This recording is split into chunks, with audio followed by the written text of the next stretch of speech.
Hey, deserving listeners, 90 Day Fiancé, The Single Life. Let's watch. What do you think? Did we do good? Yeah, beautiful.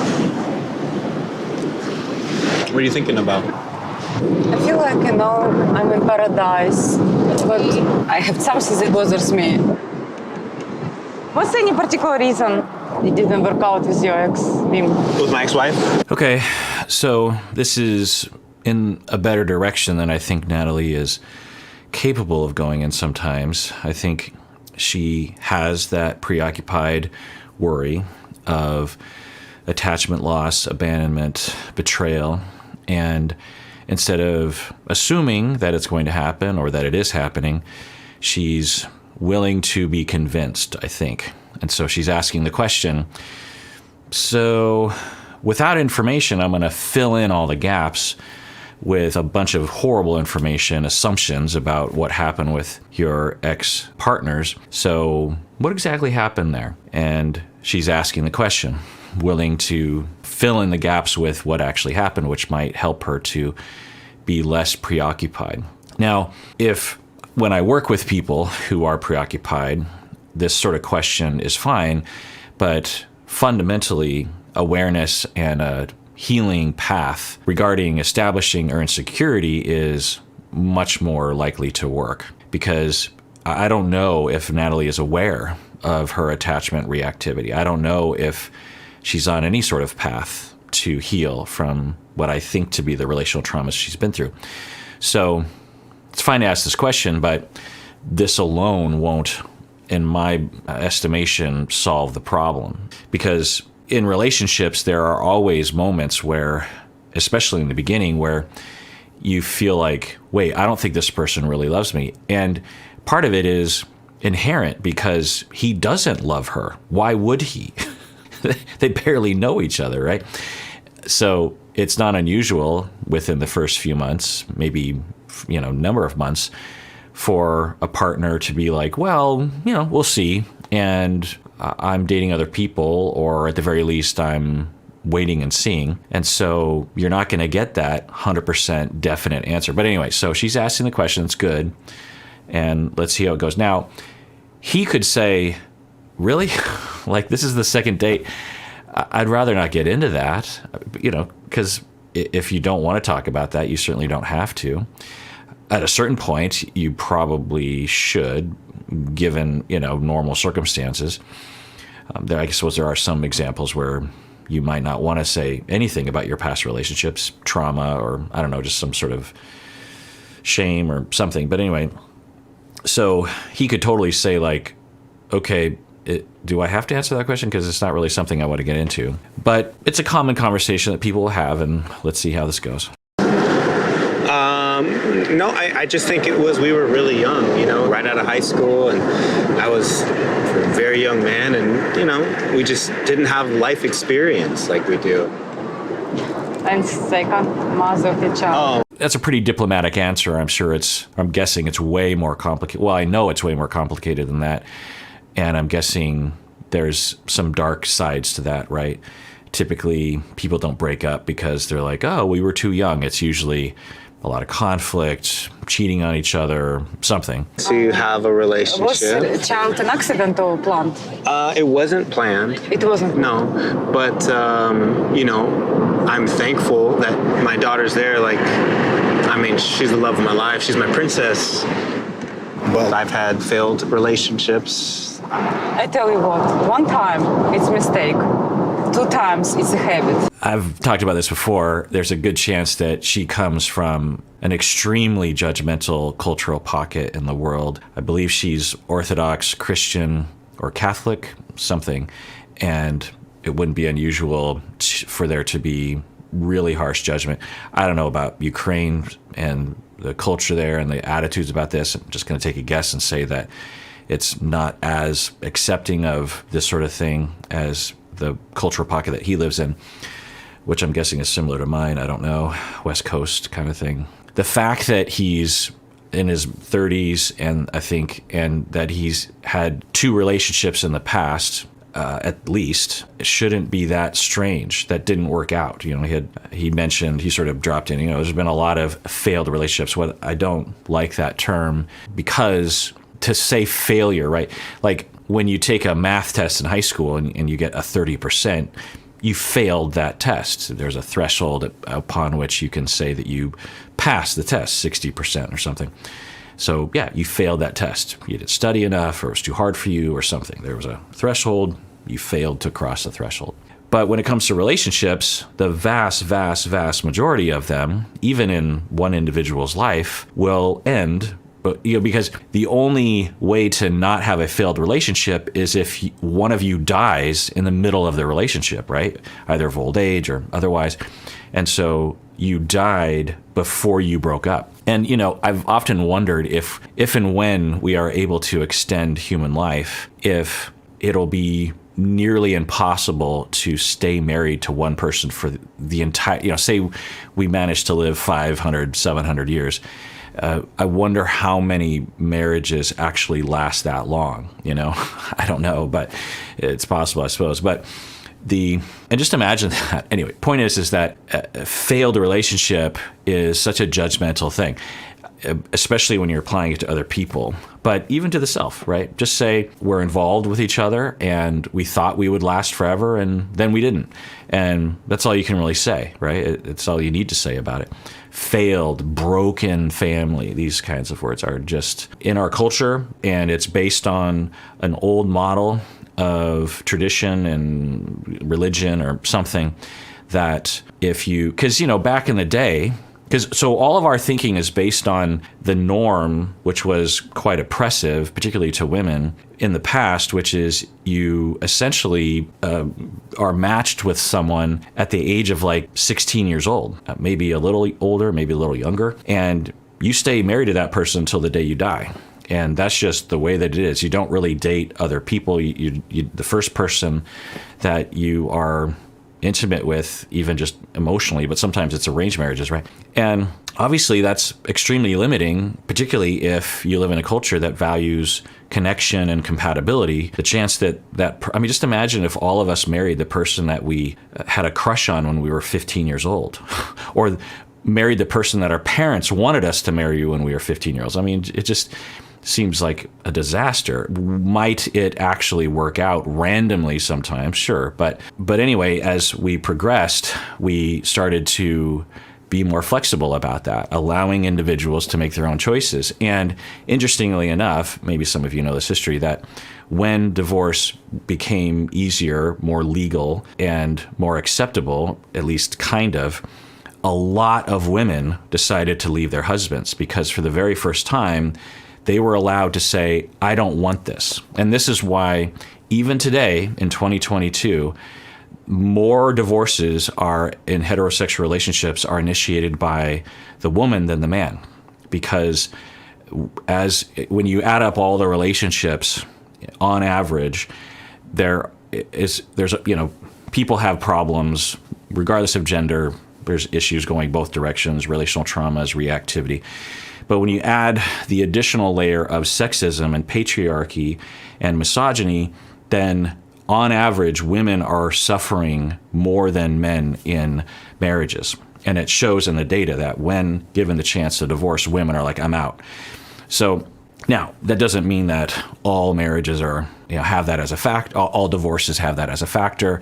It doesn't mean that all men are actively sexist and misogynistic towards their wives, heterosexual men. When we think about marriage and divorce, and even just breaking up, like you get engaged and then it doesn't work out, we're still thinking with the mindset of people 100 years ago. And we all understand that that's not a viable way to look at the world. Back when, out of necessity, economic necessity or tradition or something, you would marry someone when you're 15, and the only successful way to live is to have one person. And we still have that. We still have that ideal. And you'll even hear it, when there are high school sweethearts. My parents are high school sweethearts. They met when they were 16-ish or something. And I've told this story before, but my dad, Japanese American, my mom, European American, and they were forbidden to be together, mainly by the white community and my mom white, her parents. But even in the Japanese community, there was like, is this really wise? And so they had to sneak around, and there wasn't, there were issues. Let's just say there was a lot of problems, and then they eloped and got married, and then everyone just had to kind of deal with it. They've been married ever since. We're coming up on 60 years that they've been married. They're still married. So when you tell that story, people are like, oh, that's like the ideal, right? And certainly it's wonderful, and certainly I celebrate that. I benefited from it, that stability and all that. I'm glad they met each other. I wouldn't be here if they hadn't. So, but if you have someone that's like, well, this is my fourth marriage, and I met my partner when we were 47 years old, and we already had kids from previous relationships, and we're celebrating our 7th anniversary. You're not going to get as much celebration on average. You're not going to get as much accolades. You're not going to get people being like, oh my God, that's so romantic. That's so, in the same way that you'll get when you hear about high school sweethearts that have been married 60 years. So I'm not saying we don't celebrate the 60 years, but I'm also saying, why aren't we equally celebrate? What's the difference? It's just the cultural notion that one is more laudable, one is more respectable, one is more clean and pure than the other one. The other one's messy, and there's the failure and all this stuff. Now, can divorce cause problems in other people's lives, i.e. children's lives? Yes, it can on average, but being together for 60 years doesn't guarantee that you didn't have a lot of conflict, that you're not an abusive, horrible person. So it's not like the factor or the detail of being divorced is somehow automatically an indication of a lesser form of life, that it's more likely to cause problems, So my daughter's there, she's the love of my life. She's my princess. But I've had failed relationships. I tell you what, 1 time it's a mistake, 2 times it's a habit, 3 times it's a fate. I was married 3 times. I used to think about myself as a failure. Come on, 3 times married and nothing. That you had. I forgot that. So she was married twice before Mike? That's interesting. I must have known that at some point. So she's maybe reassuring him or something, saying that she can relate to multiple marriages in the past if she's applying that old school way of thinking to herself. Failure, it's fate, there's something wrong with me. The thing I always say to people is, imagine you never got married and you had these long-term relationships with people. You say you dated someone for 5 years and you never even got engaged, but you were very involved with each other, and then maybe you didn't even live together, and you broke up. And then you had another 5-year relationship, you break up. And then you had a 2-year relationship, and you broke up. You never got married, never got engaged. Would that feel differently to you? When you look back, would you feel less broken, less of a failure? A lot of people would say, yes, I would not feel as much as a failure. And I think it's just completely without merit. If you choose to see it that way, as long as you have all the information and the cultural bias that you might be coming from, as long as you're aware of that, then I suppose it's your choice. But this weight that we put on marriage, why? There's plenty of people who never get married and have the strongest, bestest relationship, including having kids, possible. So marriage is a ceremony. I'm not saying you're not supposed to get married. I'm married, so I consider it.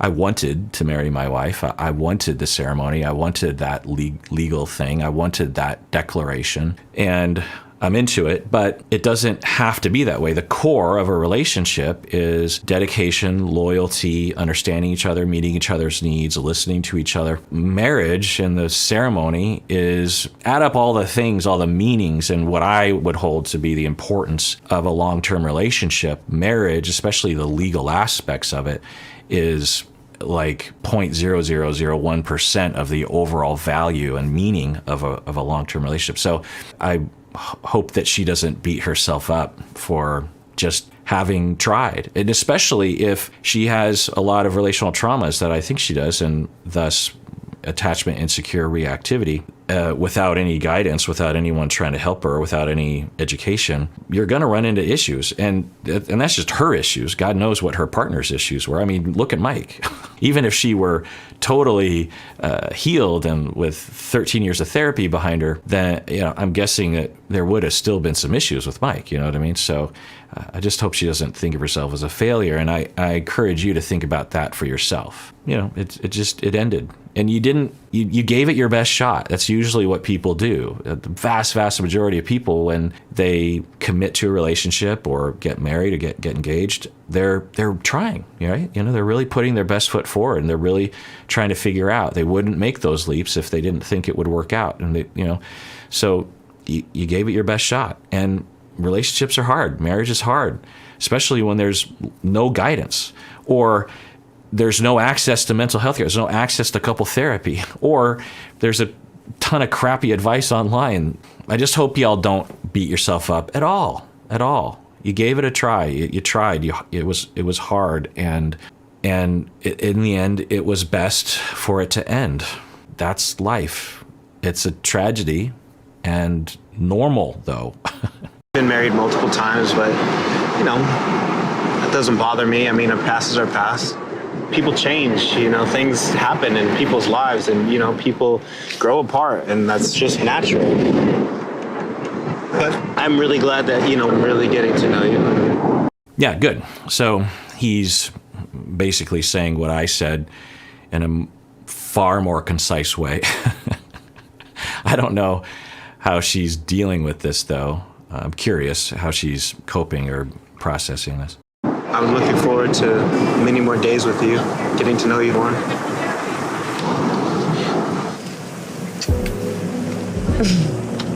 Thank you. You're welcome. Okay, so it seems like the conversation was helpful. It would seem that she's trying to, I don't know, but based on her behavior, even just with him, she's trying to make it work. But there's another risk here, actually, possibly, that people with preoccupied attachment and disorganized attachment, fearful attachment, I don't know what her attachment style is at all, but I'll just say in general, they can idealize, devalue sometimes. Sometimes we associate this with borderline, but just putting that aside for a second, when we are very young, to 1-year-old, 2-year-old, 3-year-old, we typically, almost universally, will have what we call a split or a idealization, devaluation of our parents. Incidentally, Melanie Klein, psychoanalyst, founder of Object Relations over 100 years ago in Britain, she actually had a whole analysis involving the good breast and the bad breast. I don't know if that's going to get me flagged on YouTube, but anyway, it's really interesting. It's hard to understand because they use this whole language system that's like, and I've studied it. It's hard to grasp. See, it's almost like you're reading another language and you have to have someone interpret it anyway. But it has to do with this idea that children, and if you have a young child, you will see this, that they love you, they love you, they love you, they love you. You're the best, you're the best, you're the best. And then something goes wrong and they hate you, they hate you, they hate you, they hate you. They want you to die. They might even punch you and with their weak 18-month arms. And they go back and forth, and that's normal. And you've seen your child do that, and you're accustomed to it. And as long as you're differentiated, it doesn't affect you, or it doesn't affect you in a grave manner. And so when children develop and they learn that their parent, their caregiver, is more than just those two, because the way that they would frame it, in early object relations psychoanalysis, is that the child literally sees the parent as two different people. There's the satiating, good, all good parent, all good mother, or the all bad parent, right? And they almost will keep those separate in their minds and almost delusionally see the individual as two different people. So as they mature and have more experiences, they actually will bring those two identities together in the same way that they do for themselves. They also have an all-good version of the self and an all-bad version of the self. And as they mature with proper parenting and attachment, they can actually bring those two together and say that I am and others close to me are mostly good in a lot of really wonderful ways, but I and my parents have some flaws. They are frustrating sometimes. They annoy me sometimes, but they're not all good and they're not all bad. They're mostly good, with a few flaws, that kind of thing. And for some people with their early childhood traumas, they actually never progress to that other state of understanding and of maturity. And so they retain that. And what will happen is, in addition to other kinds of things, because they're desperate for closeness because they didn't have that growing up, when they meet someone, and it can happen dating, it can happen in the therapy office, it can happen at work, they will find someone that has proven to be good, that, okay, I found a good person. They're not just mostly good and a little bit of bad, they're all good. They are all wonderful. There's nothing wrong with them. I hand myself completely over to them in the same way that a child hands themselves completely over to their parents, right? There's no ambiguity. You are my parent. I do whatever you tell me to do. I will eat whatever you tell me to eat. I will hang out with you. I don't question it. You don't want a 2-year-old to question, do I really want to be with this parent? We evolved to just have unquestioning love for our parents because it bonds us and keeps us safe. 2-year-old like wandering away from the family 100,000 years ago, 200,000 years ago, and goes shopping for other parents, they're not likely to survive very long. It's kind of a funny vision. But anyway, so if you retain that, then you cannot tolerate even the hint of a nuance to that, because as soon as there's any kind of bad information, you switch over to the all bad, right? This is the devaluation phase. And then it's just like, I hate you, you're the worst, you're the worst, you're the worst. And I can't trust you. And so there's these two modes. And I don't know if Natalie is prone to that or kind of prone to that, but I'm kind of worried. I'm actually, if I think about it, I'm terrified for Natalie, because if she doesn't have treatment or a therapist to help her get through this, or someone that, now what happened to that friend with the headband? She seemed pretty nice. She moved to Florida, then she moves to California. Ukraine is being invaded by Russia. There's all this stress. She's on camera because this guy, I don't know, maybe they get married and they live happily ever after. And by the way, whenever they show like coming up this season, I never watch that stuff. It just seems, I don't even know why they show us that stuff. It's like, come on, we're going to watch the show. Why would you ruin it? It's like, selling someone a book and saying like, this is what's going to happen in the final chapter. Don't do that. We're in it to win it. Or coming up next in this episode. It's like, I'm literally watching this show right now. It'd be like in the middle of a Star Wars movie, they say, coming up, Darth Vader kills so-and-so. It's like, what's wrong with you people? Do you not understand narrative arc and suspense and surprise? Like, we're watching it. I think most people who watch these, particularly me, they'll watch it. You don't have to ruin it. Now, I stop it. Like skip over because anyway, so maybe they live together happily ever after. But I think one of the things that might have actually made Mike a good fit for her is that he's very I don't want to say stable, but uncomplicated is the word. This fella, I don't know how uncomplicated he is. Do you know what I'm saying? I don't know, because Mike was a simple guy in Squim, worked every day, didn't seem like he had a lot of other options. Not that he doesn't have options, but whereas this fella, he's in LA, he's a mover and a shaker. If something kind of goes a little wonky, he could just be like, well, didn't work out. I don't think Mike really does that. It just doesn't seem so. And, with Natalie, something could go a little weird. And also, Natalie's just kind of odd in any way. I would be more encouraged, honestly, if he was a little weirder. You know what I mean? Because then it's like they would be more in sync. But I don't know. I'm terrified for her, because if this doesn't go well, then it'll just be, and it's not likely to, as I've been talking about. If I were to make a bet, I would not bet on any relationship at the beginning. So, yeah, I'm really worried about her.